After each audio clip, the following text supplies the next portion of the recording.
He gave his nephew a gift no one could imagine, his own bride.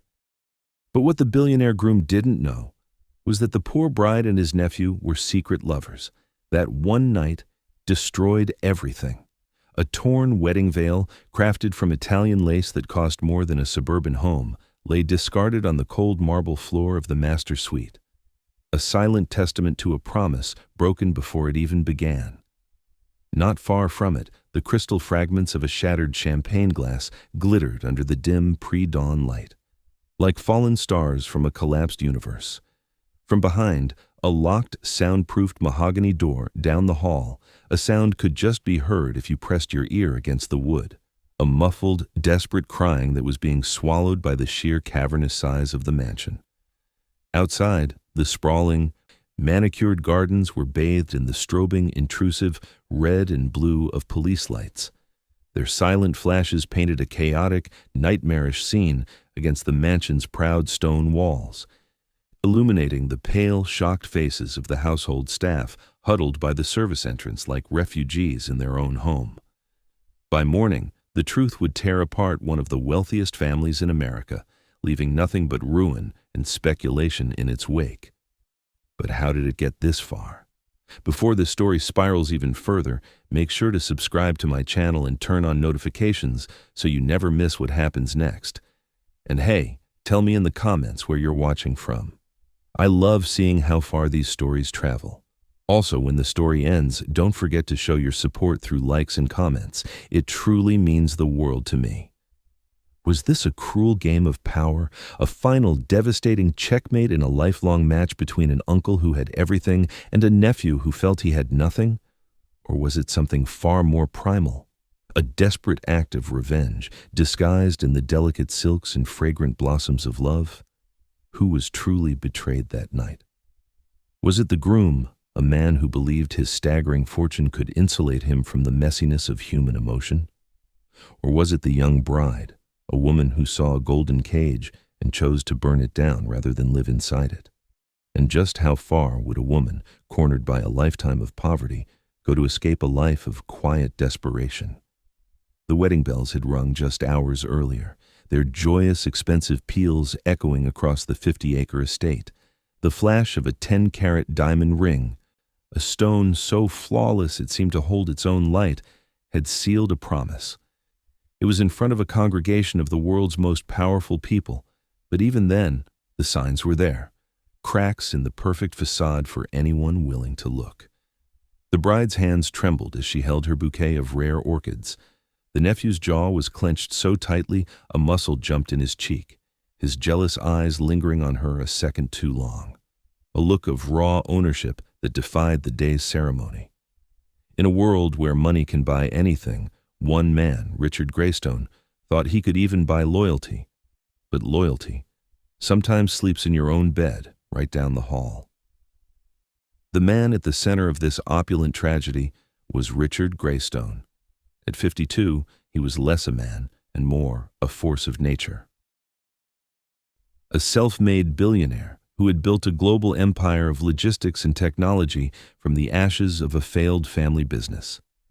His name was etched onto skyscrapers in every major financial capital. He could command boardrooms with a single quiet word and shift global markets with a phone call from his private jet. Yet, for all his immense power, there was a profound hollowness in his eyes, a void that no amount of success could fill. Years ago, he had lost his first wife, Charlotte, to a sudden aggressive cancer. No doctor he hired, no cutting-edge specialist he flew in from across the globe could stop it. She wasn't just his wife, she was his anchor. The one person who saw the ambitious, insecure man from Queens, not the mogul. Her death left him emotionally adrift in the massive silent halls of his estate, a home that now felt more like a museum of a life he once had. The loneliness was a physical presence, echoing in the long corridors and staring back at him from the countless polished surfaces. He became a collector of things, rare art, vintage cars, entire companies, all futile attempts to fill a void that only grew larger and colder with each acquisition. When he met Elena, he wasn't just seeing a beautiful woman, he was seeing a ghost, a chance to recapture the warmth he'd lost, a last opportunity to rebuild the life that was stolen from him. He saw her not as a person, but as his personal redemption. Then there was the bride, Elena Dawson. At 27, her world was the stark, gritty negative of Richard's opulent photograph. She grew up in a small, forgotten Rust Belt town where the biggest landmark was a factory that had closed down a decade ago. It left behind unemployment and a quiet sense of hopelessness. Her life was a grueling, repetitive cycle. Working double shifts as a waitress at one of Richard's own downtown hotels, a place she could never afford to stay in. The faint, clean smell of bleach from wiping down tables and the scent of stale coffee seemed permanently etched on her hands and in her work clothes. She moved through the world with a quiet, weary grace. She carried a sharp, observant intelligence that her circumstances had forced her to hide, but she was trapped, pinned down by the crushing weight of her mother's medical debt from a chronic heart condition, a mountain of bills that grew with every new prescription and doctor's visit. When Richard Greystone, after a brief chance encounter where she'd returned his lost wallet, took an interest in her, it felt like a scene from a movie, a surreal dream. It was a golden ticket, a 1 in a billion chance to escape a life of quiet desperation, and most importantly, save her family. But this fairy tale came with a dark and heavy price.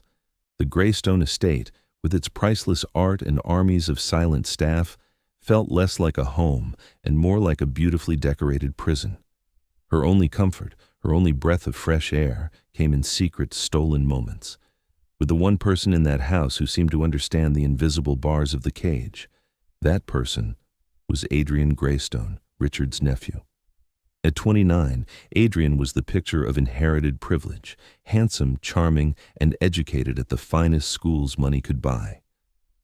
He wore his uncle's hand-me-down Savile Row suits with an easy grace. He drove the sports cars his uncle gifted him on birthdays with a practiced nonchalance. He lived in a lavish guest house on the estate that was larger than most family homes. Yet it served as a constant gilded reminder of his complete and utter dependency. He had spent his entire life living in Richard's colossal shadow. As a boy, he had worshipped his uncle, admiring his ambition and godlike power. But as he grew into a man, that admiration curdled into a quiet, simmering resentment. He longed to be his own man, to build something of his own. But every idea he proposed was either dismissed or absorbed by Richard. Every achievement was met with a patronizing pat on the back, as if he were still a child. He remembered one charity gala where he'd presented a detailed philanthropic initiative, only for Richard to take the microphone and announce it as a little project my nephew is helping me with. The public humiliation stung for years. This feeling of being a perpetual footnote in his own life found a dangerous, electrifying focus the moment he met Elena. He saw in her a fellow outsider, someone whose eyes held the same quiet defiance he felt in his own heart. Their connection was immediate and intense, a silent alliance formed over a shared, knowing glance across a formal dinner table. They were two prisoners in the same gilded cage. Their secret love became their shared, desperate plan for escape. At that altar, as Richard placed a 10-carat diamond on Elena's finger, two people were already bound by a secret far stronger and far more dangerous than marriage. The wedding was an event of breathtaking extravagance, a spectacle of wealth designed to announce Richard Greystone's return to the world of the living. Fountains flowed not with water, but with vintage champagne. The laughter of politicians, foreign dignitaries, and celebrities echoed through the grand ballroom, a symphony of power and influence. But beneath the glittering surface, the air was thick with unspoken tension. Elena, a vision in her custom-made gown that felt more like a suit of armor, couldn't quite meet Richard's proud, possessive gaze. Her smiles were brittle, fleeting things that never reached her haunted, distant eyes. Across the room, Adrian stood near the edge of the crowd, a ghost at the feast, his expression a carefully controlled mask of polite indifference. His stare, however, was fixed on Elena. A look so intense it was almost a physical touch, a silent conversation of desperation and promise passing between them that no one else could hear. The illusion of happiness was perfect, almost airtight.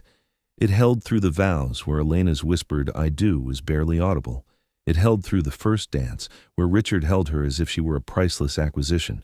It held until the clock struck midnight. Richard, flush with expensive wine and the triumphant feeling of the day, wrapped a heavy arm around his nephew's shoulders.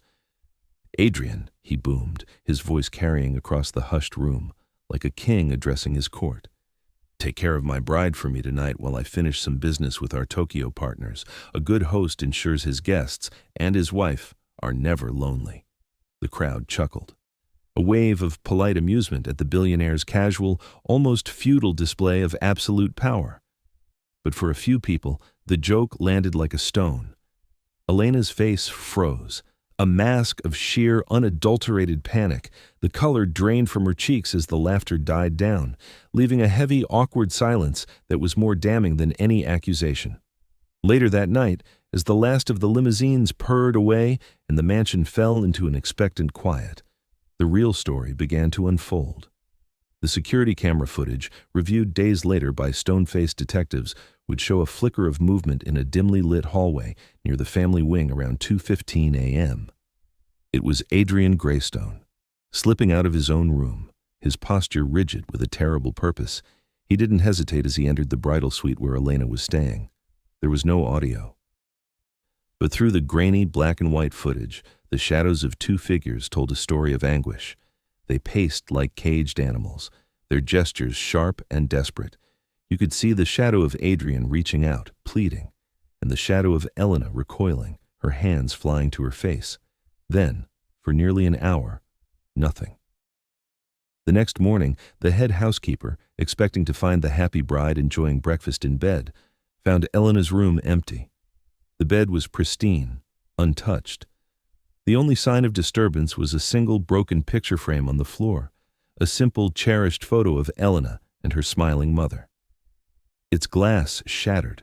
It was a young maid, new to the job, who discovered Elena was missing hours later.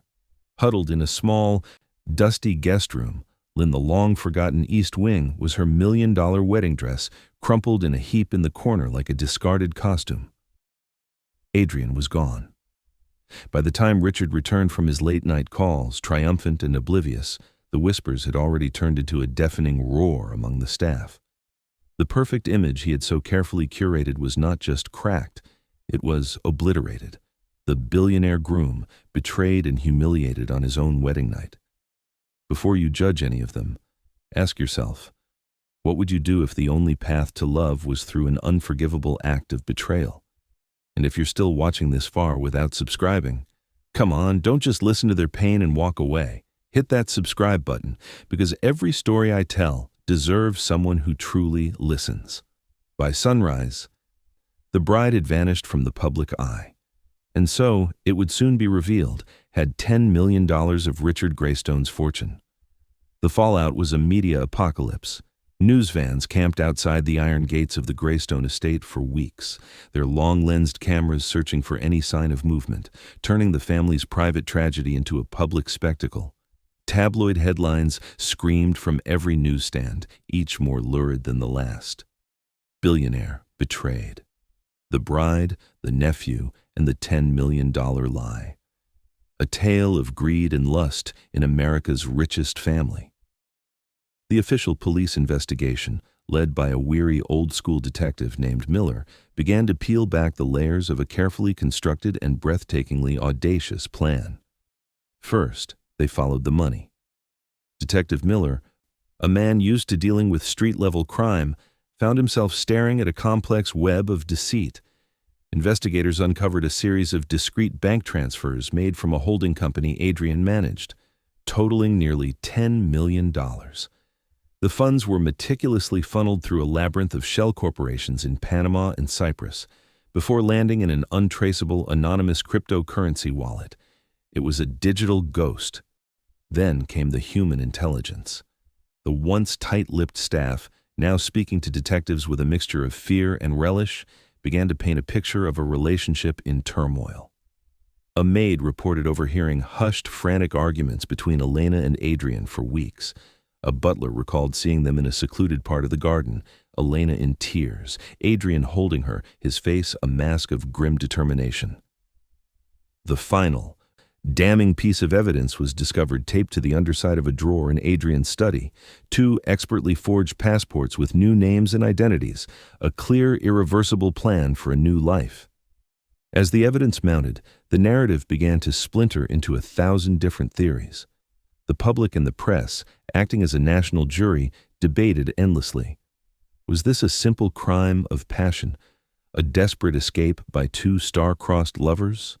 Or was it a meticulously planned heist, with love as its convenient and romantic cover story? Detective Miller himself was torn. He saw the desperation in Elena's story, but the cold calculation of the financial crime pointed to something else. Theories swirled, each more outlandish than the last. Some suggested that Richard, a man known for his brutal business tactics and long memory for grudges, might have orchestrated the entire scandal himself, as a twisted way to publicly destroy his increasingly defiant nephew and collect on an obscure insurance policy. But the central agonizing question revolved around Elena. Was she a vulnerable victim? A pawn in a game between 2 powerful, controlling men, coerced into a plot by a manipulative lover? Or was she the brilliant, cold-hearted architect of it all? A modern-day femme fatale who played both men to secure her freedom and fortune? Then, 2 weeks after the wedding, as speculation reached its fever pitch, a letter arrived. It was sent not to the police, but to Richard's private office. The envelope was plain, the stamp foreign. The handwriting on the letter inside was elegant, unmistakable. It was signed by Elena. The letter was not an apology. It was a confession. And its words were colder, sharper, and more devastating than any financial loss. "Richard," it began, "I know you will never forgive us, and you shouldn't. We planned everything, Adrian and I. The plan was born out of desperation, in hushed whispers in the back corridors of your hotel. It was supposed to be a simple act of taking from you what we felt you had taken from us, our freedom, our future. It was supposed to be a transaction, a cold and calculated act of betrayal to balance the scales."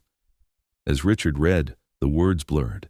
The letter detailed their entire scheme, from the first moment the idea was spoken aloud to the last-minute panic. It spoke of their shared guilt, a toxic glue that bonded them as much as their love. "But I made a mistake, Richard. The one thing I didn't plan for. I didn't plan for the moments of kindness you showed me. I didn't plan for the way you looked at me sometimes, like you were seeing a lifeline, and I made the mistake of falling in love with the man I was meant to destroy." For Richard, the words on the page were a physical blow. His reaction unfolded in slow, agonizing stages. First, a cold, silent denial as the paper trembled in his hand.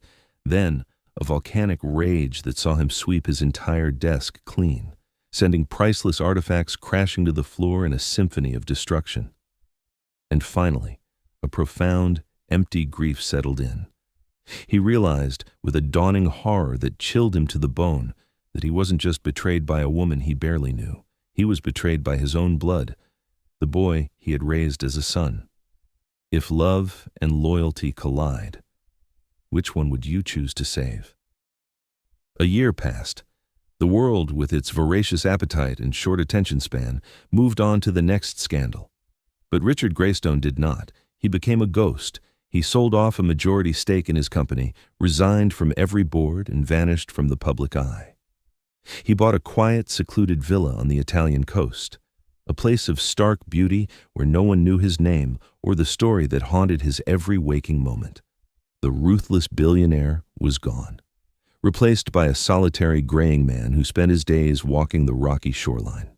The salty wind, a constant, abrasive companion. He tried to bury the past under the warm Mediterranean sun. But secrets have a way of finding their graves empty. One morning, while sitting in a small local cafe, a former associate from his old life called him. The man was hesitant, unsure if he should be making the call. He told Richard about a small international news report he'd seen, a fire, a cheap motel in a dusty border town between Belize and Guatemala. 2 bodies found, charred beyond recognition. The local authorities, with the help of international agencies, had tentatively identified the victims using fragmented dental records and a partially melted driver's license. The names were Adrian Greystone and Elena Dawson. The official report called it a tragic accident, a gas leak, possibly a murder-suicide. For a moment, Richard felt a strange, hollow sense of closure. The story was over. But a week later, his old associate called again. He'd had a contact in Interpol look into it, unofficially. They sent him a file. In it was a single grainy image from a faulty CCTV camera at a gas station across the street. The timestamp was just moments before the explosion. It showed two indistinct silhouettes, a man and a woman, hurrying away from the building. They moved with an unnerving urgency. Not the panic of people escaping a fire, but the grim determination of people walking away from their old lives for good. Were they dead? Or did their desperate, destructive love burn away their names, allowing them to be reborn from the ashes, forever looking over their shoulders? Money had built impenetrable walls between them all, but in the end, it was their secrets that burned everything to the ground. He who buys love with wealth must pay its price with peace. What do you think happened that night? Was it love that drove them to such extremes, or was it pure, cold-hearted greed? Who was the real victim in this story? The betrayed billionaire who lost everything he thought he could control? The resentful nephew who destroyed his family to be free? Or the trapped bride who made an impossible choice? And what do you believe happened in that motel? Did their luck finally run out, or did they stage their own deaths to finally disappear, leaving ghosts behind them? Comment your truth below. I'm reading every single one. And before you scroll away, wait a second. This story took days to craft, but it only takes you one tap to subscribe. So please hit that subscribe button and don't let the next story find you by accident. Be here when it drops. Because these aren't just stories. They're mirrors.